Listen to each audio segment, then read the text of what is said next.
اپنی زندگی میں اللہ کی مدد کی طرف بڑھیں، مالک کی مدد کا حصول اختیار کرنے کی کوشش کریں، اللہ کے ساتھ اپنے آپ کو جوڑیں۔ اگر اللہ کی مدد نصیب ہو، یہ جو ہم جتنا ڈرتے رہتے ہیں، سہمے رہتے ہیں، پریشان رہتے ہیں کوئی کیا کر دے گا، ہمارے ہاں نا ہر شعبے میں معاذ اللہ ایک مافیا ہے، الا ماشاءاللہ۔ وہ مافیا کہتا ہے میرے ساتھ ملو گے تو میں چلنے دوں گا، ورنہ میں نہیں چلنے دوں گا، مارکیٹ میں آ ہی نہیں سکتا فلانا بندہ، کیونکہ یہاں ہمارا قبضہ ہے۔ اور میرے بھائی پھر بہت سارے لوگ جن کی نیتیں اور ارادے بڑے اچھے ہوتے ہیں شروع میں، وہ بھی اس مافیا کا شکار ہو جاتے ہیں اور ان کے رنگ میں رنگ جاتے ہیں۔ یاد رکھنا، کسی شخص کی بلیک میلنگ کا کبھی شکار نہ ہونا، کبھی کسی کی میٹھی اور مسجع مکفہ باتوں کا شکار نہ ہونا۔ کوئی کیا کر سکتا ہے اگر اللہ مددگار ہو تو؟ جس کو رب کریم اٹھانا چاہے اسے کوئی گرا سکتا ہے؟ ہم یہ ڈرے ڈرے سہمے پریشان فیصلہ کرنے کی طاقت نہیں، مجھے چلنا چاہیے کہ نہیں، اٹھنا چاہیے کہ نہیں، کرنا چاہیے، اٹھ باندھ کمر کیوں ڈرتا ہے؟ پھر دیکھ خدا کیا کرتا ہے۔ حضرت عبداللہ ابن عباس فرماتے ہیں میرے نبی پاک علیہ السلام نے میری تربیت فرمائی، حضور نے میری تربیت فرمائی، اور محبوب پاک علیہ السلام نے فرمایا عبداللہ یاد رکھنا، یہ نوجوان دوست میری بات لکھ لیں، پریشان لوگ میری بات لکھ لیں، جن کے پاس قوت فیصلہ نہیں وہ اس بات کو لکھ لیں۔ حضرت عبداللہ ابن عباس فرماتے ہیں میرے نبی پاک علیہ السلام نے مجھ سے فرمایا تھا عبداللہ سن، اگر ساری دنیا مل کے تیرا کوئی نفع کرنا چاہے کر نہیں سکتی جب تک میرے رب کی رضا نہ ہو، اور فرمایا ساری دنیا مل کے تیرا کچھ بگاڑنا چاہے تو عبداللہ بگاڑ نہیں سکتی جب تک رب کریم کی حکمت کا تقاضا نہ ہو۔ لوگوں سے ڈرنا، لوگوں کی طرف دیکھنا، ماحول دیکھ کے اپنے راہ کا تعین کرنا، ہر بندے کے خیالات کے مطابق ڈھلنے کی کوشش کرنا، فلانا نہ ناراض ہو جائے، فلانا نہ ناراض ہو جائے، وہ جس نے ہونا ہو جائے، بس رب رسول ناراض نہ ہو۔ اپنی زندگی میں اپنے مالک کو مولا جان کے، بل اللہ مولاکم، اللہ تمہارا مولا ہے، وَهُوَ خَيْرُ النَّاصِرِينَ، وہ بہترین مددگار ہے۔ توجہ جب بھی کریں رب کی جانب کریں، اپنے دل کا قبلہ درست رکھیں، سوچوں کے زاویے سیدھے رکھیں۔ میرے بھائی مالک جب بندوبست کر دے نا، جب مالک بندوبست کر دے پھر ایسا بندوبست کرتا ہے کہ لوگوں کے پاس نا چارہ نہیں رہتا۔ حضرت مریم رضی اللہ تعالی عنہا پاک باز تھیں، مسجد میں رہی تھیں، پر مالک کی حکمت کے تقاضے بڑے عجیب ہیں نا۔ پھر جناب مریم کو اللہ تعالیٰ نے بغیر شوہر کے اولاد عطا کر دی۔ یہ بات ہی ایسی تھی، وہ کسی نے کہا تھا کہ مخلوق تو فنکار ہے اس درجہ کے پل بھر میں سنگے در کعبہ سے بھی اصنام تراشے، تم کون ہو کیا چیز ہے داغ کبابی، لوگوں نے تو مریم پہ بھی الزام تراشے۔ تو لوگوں نے کہا کدھر سے لے آئی بچہ، تیرا باپ تو ایسا نہیں تھا، کہاں سے لے آئی؟ اللہ کرے میں آپ کو سمجھا سکوں، ذرا اپنے آپ کو وہاں کھڑا کریں کہ ایک پاک باز عورت، پاک باپ کی بیٹی، طیب ماں کی بیٹی، اور اللہ کے گھر میں پرورش پانے والی خاتون، ایک وہ وقت اور ایک یہ وقت کہ اس عورت کو کٹہرے میں کھڑا کر کے پوچھا جا رہا ہے کہ معاذ اللہ تیری گود میں بچہ جائز نہیں ہے، کہاں سے لائی ہے؟ اب خود سے صفائیاں بندہ کتنی کو دے، کتنی کو وضاحتیں کرے۔ اور میں نے تو اپنی زندگی میں دیکھا ہے زیادہ وضاحت دینے والے کو بھی لوگ جھوٹا سمجھنے لگ جاتے ہیں، زیادہ وضاحت دینے پر بھی لوگ کمزوری کا اظہار سمجھتے ہیں کہ کمزور پڑ گیا۔ آپ صلح کی کوشش کرتے ہیں، سامنے والا بزدل سمجھ لیتا ہے، زیادہ وضاحتیں بھی کمزور کر دیتی ہیں۔ اب حضرت مریم کو کٹہرے میں کھڑا کر کے کہا بچہ کس کا ہے؟ تو پھر خدا بندوبست جب کرے، اللہ جب مددگار ہو، تو پھر حضرت مریم کی گواہی درختوں سے نہیں دلوائی، اس نے پتوں سے نہیں دلوائی، پھر فرشتے نہیں بھیجے۔ حضرت مریم کہنے لگی مجھ سے نہ پوچھو، وہ جو پنگوڑے میں ہے اسی سے پوچھ لو، ان سے پوچھو نا، وہ کون ہے پوچھ لو، ان سے کر لو سوال۔ انہوں نے کہا پنگوڑے میں چند دنوں کا بچہ، یہ جواب دے گا؟ مددگار تھا رب، ان کی برات کا اعلان کرنا تھا مالک نے، اور جب مالک اعلان کر دے، جب مالک تیری صفائی دینا چاہے، جب مالک تجھے دنیا کے سامنے نکھارنا چاہے، تو پنگوڑے میں لیٹے حضرت عیسیٰ بول کے کہنے لگے انی عبداللہ آتانی الکتاب، فرمایا میں اللہ کا بندہ ہوں، رب نے مجھے کتاب عطا کر کے نبی بنا کے دنیا میں بھیجا ہے، میں اللہ کا بندہ ہوں، کتاب لے کے آیا ہوں، نبی بن کے آیا ہوں۔ پھر پنگوڑے سے اعلان ہو گیا، پھر بچہ بول پڑا۔ اور یہ ایک دفعہ نہیں بات ہوئی، یہ بنی اسرائیل میں ایک جریج نام کے شخص بھی تھے جو نماز پڑھ رہے تھے، بعض نے لکھا ہے نفل نماز تھی، اماں نے پکارا تو آئے نہیں، تو ماں کے منہ سے نکل گیا تو اتنی دیر تک مرے گا نہیں جب تک کسی بے حیا عورت کا منہ نہ دیکھ لے۔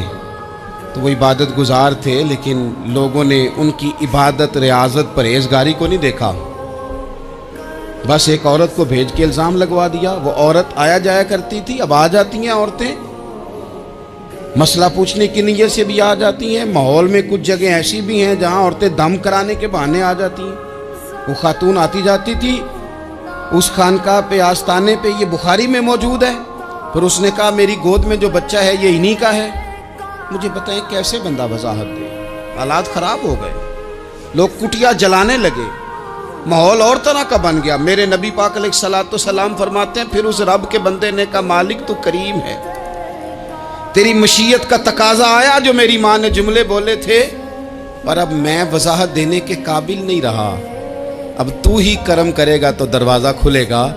تو وہ چند دنوں کا بچہ پنگوڑے میں بول کے کہنے لگا میں اس درویش کا نہیں، میں تو فلانے چرواہے کا بچہ ہوں، وہ جو بکریاں چراتا ہے۔ رب کی مدد کو پکاریں، اپنے ساتھ اپنے مالک کی مدد کو شامل کریں، تھوڑے رزق پر بھی گزارا اچھا ہونے لگ جائے گا۔ سارے لوگ آپ کو گرانے کی تدبیریں کر رہے ہوں گے اور مالک آپ کو عزتیں عطا فرما دے گا، اس کی بارگاہ سے حکمت کا تقاضا اور ہو جائے گا۔ ہم نے ساری زندگی لوگوں کو راضی کرنے میں گزار دی، ساری زندگی بڑھاپا آ گیا بچوں کو پالتے، اور بچوں نے آخری عمر میں کہہ دیا ابا اگر کوئی ڈھب کا کام کر لیتے تو آج ہمارے دن بھی پھر نہ جاتے۔ ساری زندگی گزار دی بہن بھائیوں کو راضی کرنے میں، ساری زندگی گزار دی ذمہ داریاں اٹھانے میں، ان کو 99 دفعہ دیا، ایک دفعہ نہیں دیا تو انہوں نے کہہ دیا تو نے تو کبھی دیا ہی نہیں، تو تھا ہی نہیں۔ ساری زندگی محلے داروں، علاقے والوں کو راضی کرنے میں گزار دی۔ اور میں نے ایسے لوگ بھی دیکھے دین کے لیے وقت گزارا، لیکن جب بڑھاپے میں دانت کام نہ کرتے تھے تو وقت کے مفتیوں کو بھی مسجدوں کی کمیٹیوں نے کہہ دیا اب آپ کی سمجھ نہیں آتی، ہم نے خطیب کو یور رکھنا ہے، نہ دیکھو دنیا کی طرف، دنیا رلا دیتی ہے، نہ راضی کرو بندوں کو، بندے تھکا دیتے ہیں، نہ پیچھے بھاگو ہر وقت دنیا داروں کے، یہ انسان کو کمزور کر دیتے ہیں۔ وہ تو کریم ہی بڑا ہے، 2 آنسو زمین پر بعد میں گرتے ہیں، بندے کے گناہ سارے پہلے معاف فرما دیتا ہے۔ اللہ کی مدد کا حصول، اپنے مالک کی مدد کی طرف بڑھنا، آپ کو بدر کی جنگ بھی یہی درس دے گی، آپ کو احد کا میدان بھی یہی سبق دے گا، فتح مکہ بھی یہی سبق دے گا۔ میرے دوستو جب رب مدد فرمائے، جب اللہ مددگار بنے، دوستوں سے ایک بات اکثر کرتا ہوں، میں کہتا ہوں کہ جتنے درد سے آپ امیر کو اپنی کہانی سناتے ہیں نا، اور جس طرح آپ کے آنسو بات کرنے سے پہلے گر جاتے ہیں کہ غریب ہیں، بچیاں ہیں، کاروبار نہیں، او میرے سنگیو، اس سے آدھے آنسو اپنے رب کی بارگاہ میں بکھیرو، اس کے حضور عرض گزار ہو جاؤ، اس سے طلب کرو۔ ایک وقت انسان پر زندگی میں ایسا آتا ہے کہ اسے یوں محسوس ہوتا ہے کہ میرا سایہ بھی ذرا سا پیچھے ہٹ گیا ہے، اسے یوں لگتا ہے کہ میں کسی سہارے پہ ہاتھ ڈالتا ہوں تو وہ بھاگ جاتا ہے مجھ سے، لیکن مالک کی بارگاہ ایسی عظیم بارگاہ ہے، رب رسول کے آستانے اتنے بڑے ہیں کہ آپ جب وہاں کشکول طلب دراز کرتے ہیں تو جھولی پھیلانے میں دیر لگتی ہے، ان کو بھرنے میں تو کوئی دیر نہیں لگتی۔ ہم نے اپنا سوچ کا قبلہ ہی دنیا کو بنا لیا۔ یہ جو اللہ والوں کی مدد ہے یہ تو ہے اللہ ہی کی مدد ہے، لیکن یہ جو سیٹھوں کی طرف توجہ کرنا، نوابوں کی طرف توجہ کرنا، دنیا داروں کی طرف توجہ کرنا، اور اپنا مزاج اس طرح کا بنا لینا، یارو